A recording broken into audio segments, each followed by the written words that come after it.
Thank you. Great to be here, everyone. Must be enjoying a lot of discussion about usage economy, the transition from subscription into usage. Amazing, isn't it? A lot of insights. I'm excited to be here as well. Okay, I'll request a pin drop silence for the next thing to work.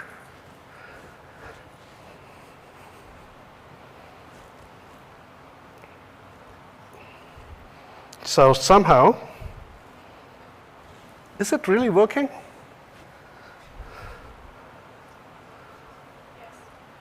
The first slide is not visible to me here. Is it visible there? No, no, that's okay. It was there for a second. Okay, that's okay. Well, ready with the pin drop silence? Cool. Do you listen anything? Yes?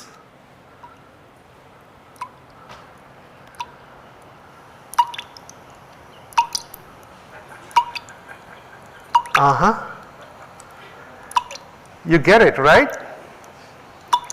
That's your business leaking revenue.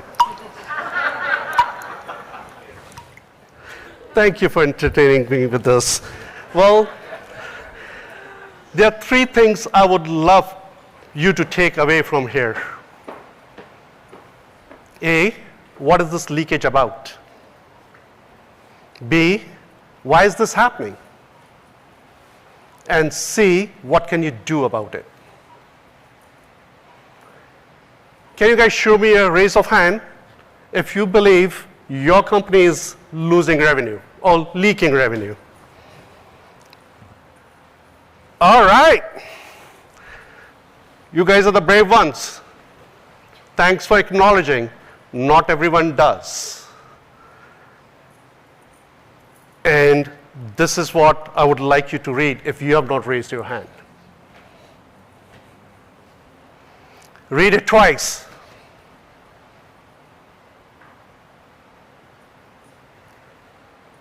Okay? Let's go through a story that happened or started a couple of decades back. I believe you are all aware of this. Blockbuster. Is there anyone who doesn't remember Blockbuster?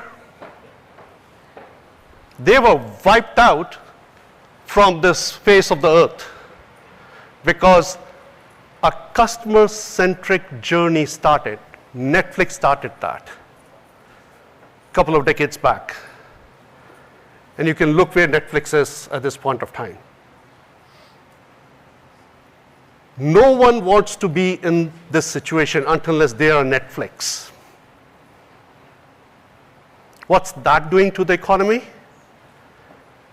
Everyone is rushing to a subscription monetization model. When I say subscription monetization model, I do not mean subscription economy. I mean something where you subscribe to a product or a service or an outcome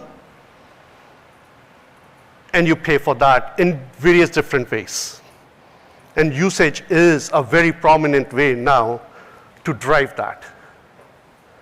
This usage economy is about to become a $1.5 trillion economy. That is freaking huge. Some analysts claim 1, some claim 1.5. Either way, it is huge. The movement is huge. Everyone is rushing towards it. Let's get back to the story. Netflix has made it so simple for their users to adapt to this. They can be sitting anywhere in their house, in their living room, on a click of a button, subscribe to the service. We are all doing that, right? And quickly enjoy the service or the content anywhere in the world, whenever they want to, whatever they want to. There's a darker side of this too. We know all of that. We share the credentials, don't we? That's leakage. Leakage for Netflix. They were having this leakage across the board. Can you guess how much was this? 100 million subscribers. And when that get published, their stock dropped by 35%. You don't want to be a story like this on the Wall Street. There are several others too that had to publish. This is denial. A lot of companies are not ready to look at the signals when this is happening to stop this from happening early enough that then gets escalated and it gets sometimes published. These are some of the use cases. Use cases exist in all different various shapes and forms in the whole ecosystem. From quote to cash, as Ryan was saying, right? There are more than 300 use cases that our team has identified that exist doing these leakages. You don't want to be in that situation. So let's try to understand a little bit about the numbers behind it. And if you don't trust me, Boston Consulting Group claims if you do no new sale, you can up your revenue by 10% just by addressing the leakages. Analysts claim this is anywhere between 4 to 20%. The numbers are out there. No firm numbers there, but even if we take 4% of the $1.5 trillion to be economy, that's this industry ready to leave $60 billion on the table. Definitely worth addressing this. So let's try to understand what's happening, what's the reason. As the organizations are moving toward subscription monetization or usage economy, people think this is a pricing change. No, the whole business is changing. All the rules around the business are different, be it strategy, be it your operations, be it your IT, be it your technology, service delivery, the associated KPIs, everything is changing. What that needs is a change in the culture for the whole company when you're moving in this direction. And a lot of companies are already on the path. Introspection is required, or understanding is required where we are.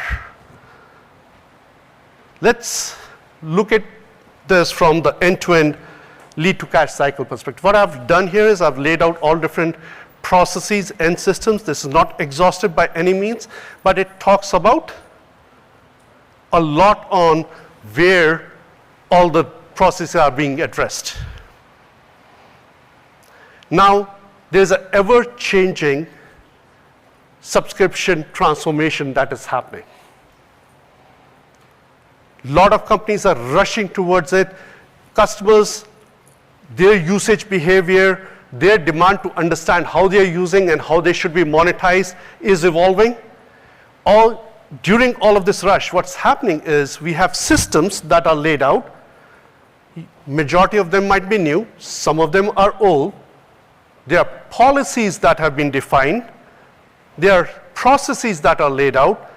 And many times, there are pockets of these which are not ready necessarily for the new age, comes from the legacy, when the perpetual licenses were happening, comes from the legacy environment, and are being retrofitted to work in this new economy.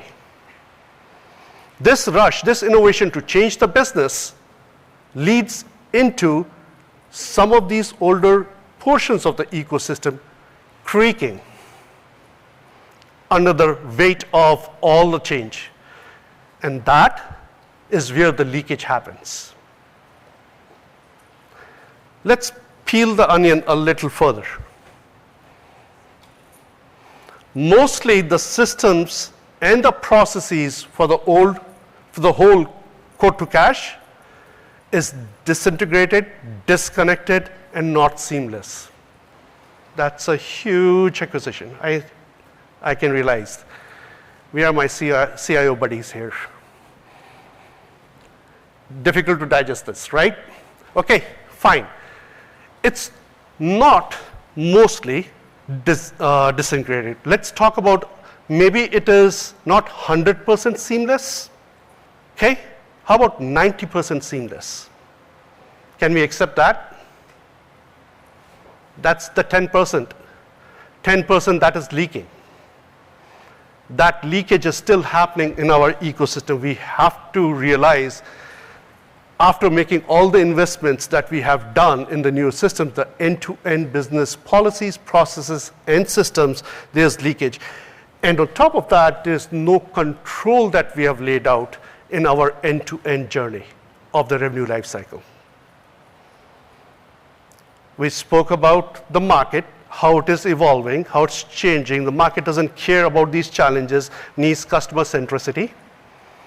And those customer centricity are driving the companies to actually come up with new monetization models. Complex and nonlinear monetization models are being introduced. Further ahead, there are more complex offers and products that are being rolled out day in, day out to compete with the competition.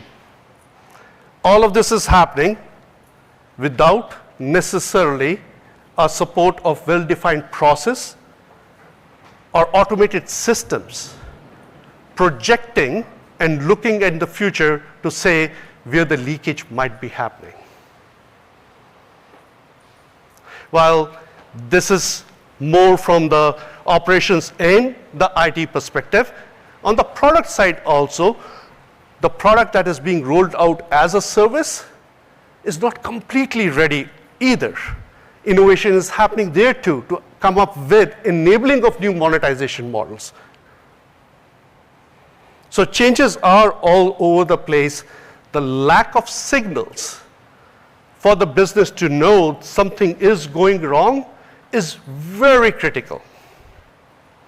On top of that, there's denial. This breaks the bone. This is the most important thing that needs to be addressed. What is this denial about? When I talk to different customers, I get to hear, I'm tracking all the right metrics. You know what are those matrices?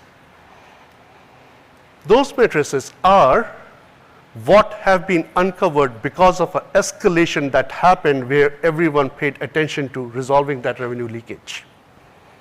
It's collection of regression suite over years that people have developed.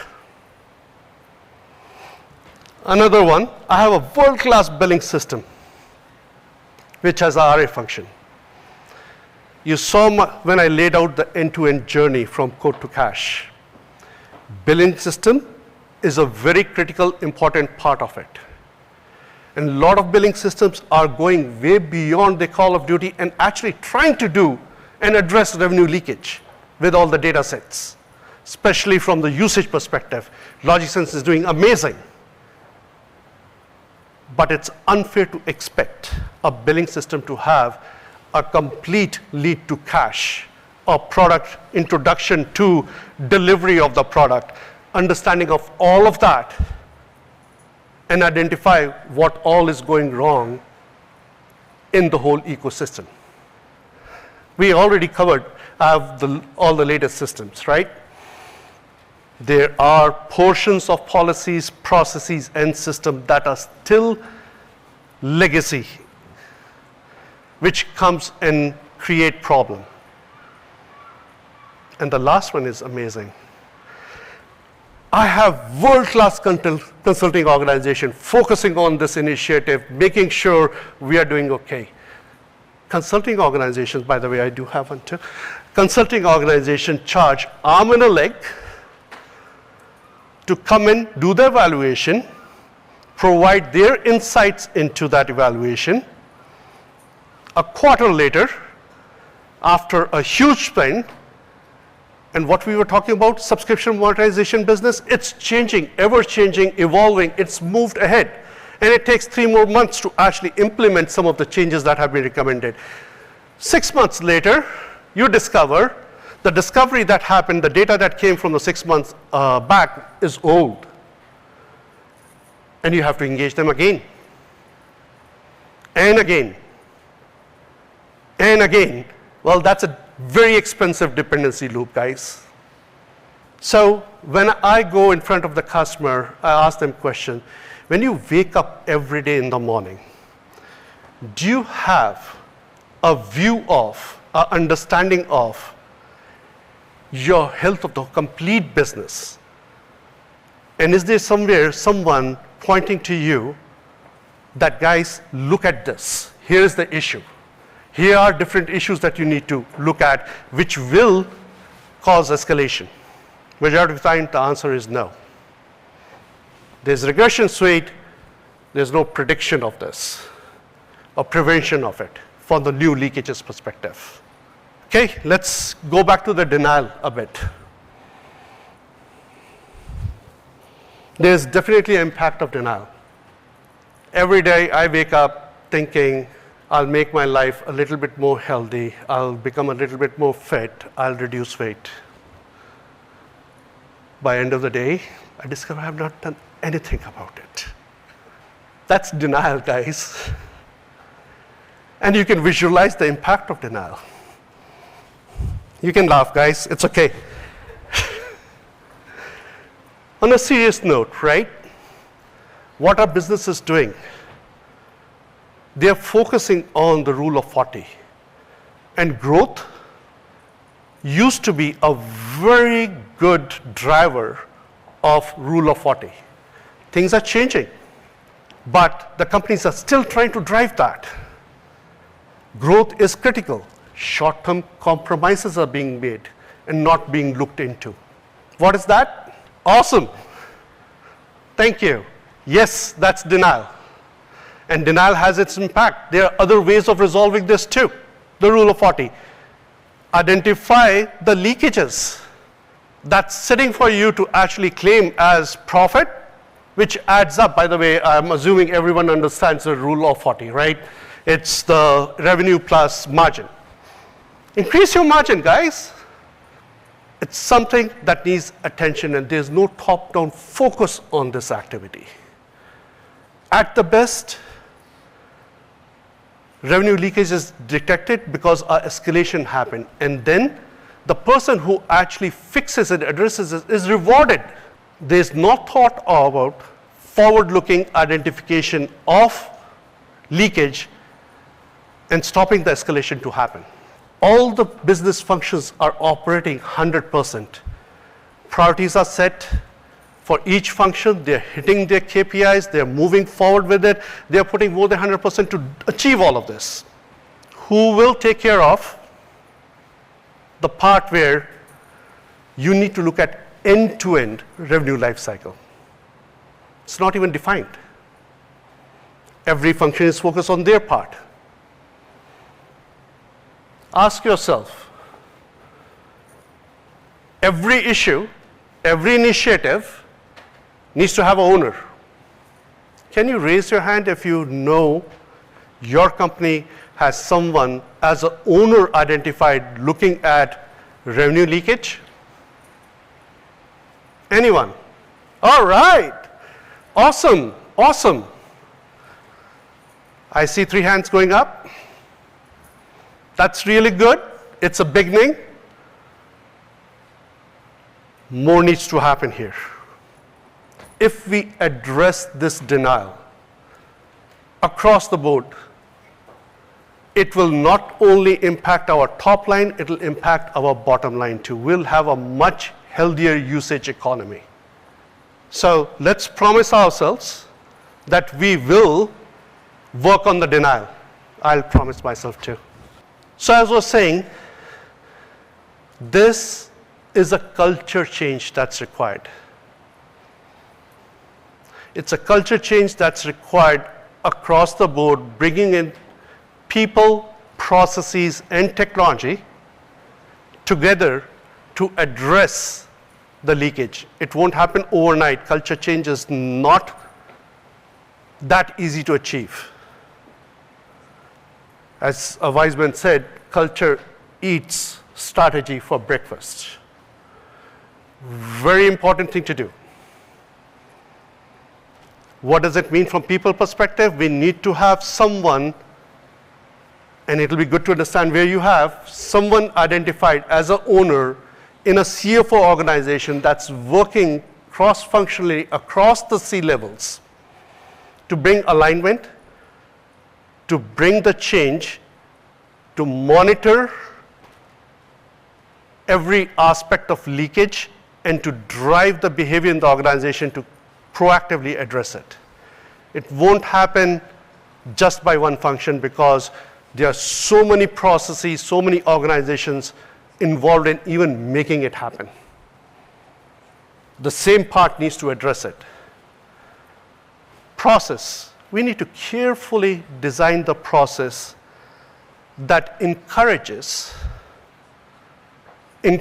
people to bring up the issues. It's, again, a culture that needs to be cultivated, that the people who are bringing up the issue, the people who are addressing the issue, the areas where the issues are happening are not victimized. We find heroes there. This can easily be shoved under the rug, and a bad habit of, oh, it's not my problem, oh, the problem is not my area, all of that can start happening if we do not define that correctly. It needs to be addressed across the board, across the organization. And to coming to the technology, we need a decision intelligence platform here that will not only project a leakage before the escalation, but in some cases even predict it before it happens. Last slide. I think now you know what I'm trying to get out as a message, and you know how to address it. It is a culture change, guys, that we need to drive. Thank you.